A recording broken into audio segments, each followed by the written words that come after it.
My name is Paisley, and I grew up in a single-parent home. When I was a child, my dad passed away, so my mom raised me by herself. I never felt sad about having just one parent. Even though my mom was always busy, I admired her because she worked hard to keep the architecture firm she and my dad started running. I wanted to be like her, successful in my career. But one day, something happened that changed how I felt about her. My boyfriend, Matteo, is 3 years older than me. We met at a college party. His family is wealthy, and he got a job at a bank through his family's connections. He works as an elite banker. Since we started dating, he has been generous, giving me gifts and taking me to nice restaurants. He can be a little indecisive sometimes, but he's kind and a great guy. Recently, Matteo and I talked about getting married.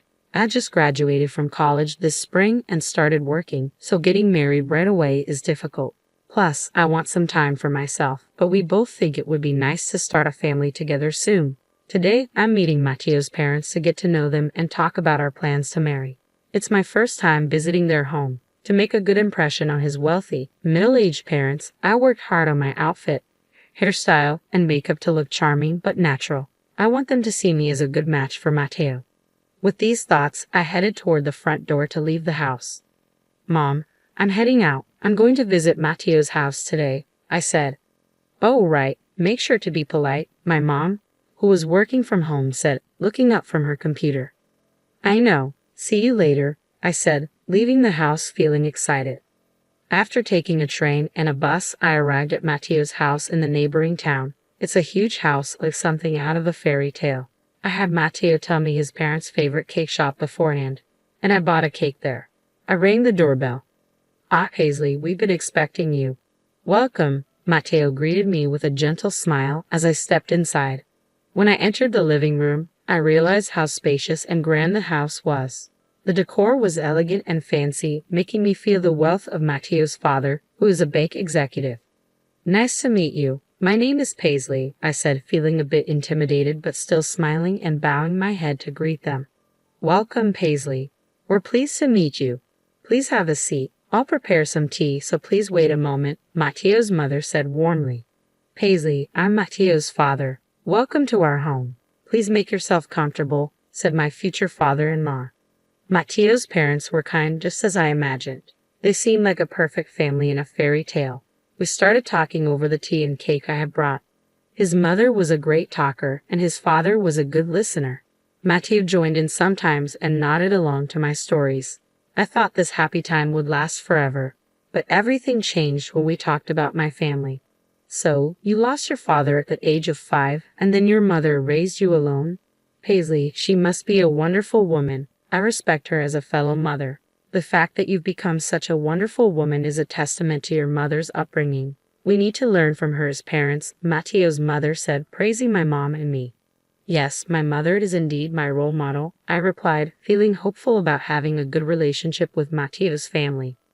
But then Matteo's mother changed her tone.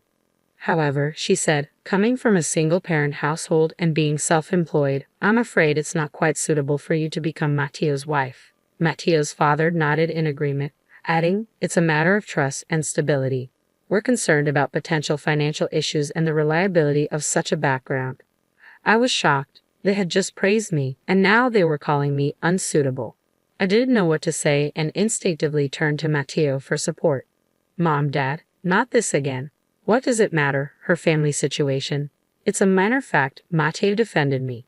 But his parents wouldn't listen to him. "No matter the reason, we can't trust a family with only one parent. We'd be troubled if we were asked to lend money because of financial difficulties," Matteo's father said, looking more serious. "Besides, it's not common for a single mother to be able to send her daughter to college. It makes us suspicious if there was another man's support involved. We can't accept a loose woman as a family member. Our family has been bankers since my grandfather's time," Matteo's mother said. Her words hurt even more because they weren't outright insults. Matteo tried to argue back, but he couldn't convince them, and they ended up arguing among themselves. "We can accept that you're just dating her for fun, but you should consider the impossibility of marrying her. The lifestyle levels are too different between you and this girl. I think you'll end up breaking up due to differences eventually," Matteo's father concluded. Matteo couldn't argue back. He just listened to his parents quietly.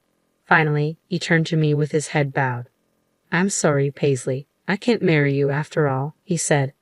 What? Just because I'm from a single-parent family, do I have to give up marrying you? I asked, feeling devastated. I don't want to say this either. Please don't blame me, Matteo replied, his voice strained. You knew about my family situation for a long time, didn't you? You even met my mother. Do you also think that my family and I are unsuitable for your family? I asked, hoping he would disagree. Matteo, who usually struggled to make decisions in situations like this, said nothing. His silence was the clearest answer. He must have thought that marrying me wouldn't be a good match, just like his parents said. I felt sad. I never thought that not only his family, but even Matteo would reject me just because I come from a single-parent household. Paisley, please just go home, he finally said with a strained voice. Honestly, I didn't want to stay there a second longer either. I'm leaving. I'm sorry for the trouble, I said. No one tried to stop me. They probably felt relieved that I left. With tears streaming down my face, I retraced my steps and went straight back home. When I got home, my mother noticed my tears and asked me what happened. There was no point in lying to her. She knew where I had been and what I was doing. It felt like I was dishonoring my mother's way of life, and I really didn't want to tell her. But I told her everything. As expected, my mother was infuriated by the harsh treatment I had received. Well, so that's the kind of family they are. It seems like your boyfriend, Matteo, was just going along with them. Certainly, a marriage with a guy like that wouldn't last long, so I think it's better not to marry him, she said, trying to comfort me. Mom, I began, but she continued. It must have been tough. You did well, my mom said. Even after hearing the terrible things that Matteo's family said about her, my mom still worried about me and hugged me. Then she asked, which bank does Matteo's father work for? I remembered the name of the bank clearly because Matteo often bragged about it. When I told my mom, she seemed to understand. Paisley, your mom might not earn a lot, and you don't have a father in the house. It's okay to feel unlucky about that, but remember, you should never feel embarrassed or inferior, she said. After your father left, I raised you always believing this, so I will never forgive Matteo and his family, she added. Even though I had cried my eyes out on the way home, tears began to well up again. My mom's words reminded me of something important. I love my mom very much. I admire her hard work, and I want to be just like her someday. It's ridiculous to deny my admiration for her for the sake of Matteo and his family, who dismiss it for such a trivial reason. The next day, my mom said to me, I checked, and as I thought, our company does have dealings with Matteo's father's bank. I don't want to deal with a bank where the father of a man who dumped my daughter so harshly works, so I'm going to cancel the contract. I'll explain the whole situation. I don't know what will happen, but if they say trust is important, let's make sure they understand that they no longer have my trust. Mom called the bank right when it opened, bypassed the loan officer, and asked for the branch manager. Branch manager, she began. We're terminating our dealings with you. Yes, I'm sorry it's so sudden, but it seems that one of your officers has severely mistreated my daughter. If you're willing to hear the details, I'd be happy to come and explain it personally. What do you say? She finished.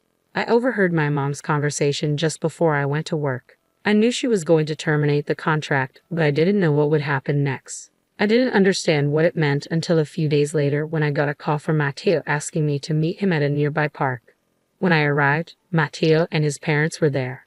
His parents were glaring at me. Matteo asked me in a troubled voice. My dad suddenly got fired, and when I asked why, they said it was because of my girlfriend. What on earth have you done, Paisley? In that moment, I understood everything. What it means to sever a contract and what it means for a banker to lose trust. It all became clear to me. If someone who lends and borrows money based on trust loses that trust, they essentially lose their livelihood. If there's a cause that erodes the vital trust from customers, it must be eliminated. In other words, his father was expelled from the company as the root of all evils that undermine trust.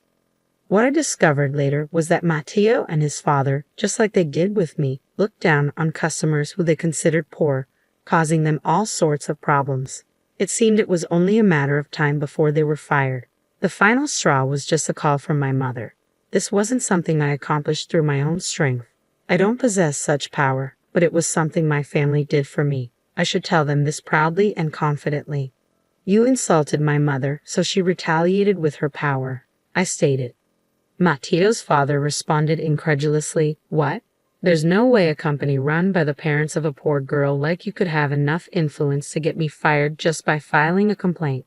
Indeed, the company run in my parents' name isn't that large, but my mother's influence isn't limited to just one design office she runs. Even without direct involvement in management, she holds a position that allows her to influence companies, I replied. Now, I can fully understand the meaning of all the transactions my mother had with the bank at the time. I'm sure it's something like this.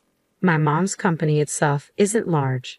However, my mom is also registered as a non-executive director in several companies my grandfather runs. So what it means to have enough influence over you guys is that all contracts with my grandfather's companies were also terminated. I listed a few of the companies my grandfather manages. The color drained from his father's face quickly. That's ridiculous, he muttered. There's nothing strange about it, I said. After all, he's my grandfather, right? Why would he want to deal with a bank that disrespected his granddaughter and daughter? It seemed they finally understood why they were fired so suddenly. Their attitude completely changed. They fell to their knees right there, pressing their foreheads to the ground and sobbing. Even with this spectacle in front of me, I could only think of them as pitiful. Matteo clung to me, begging, Paisley, I'm sorry for everything.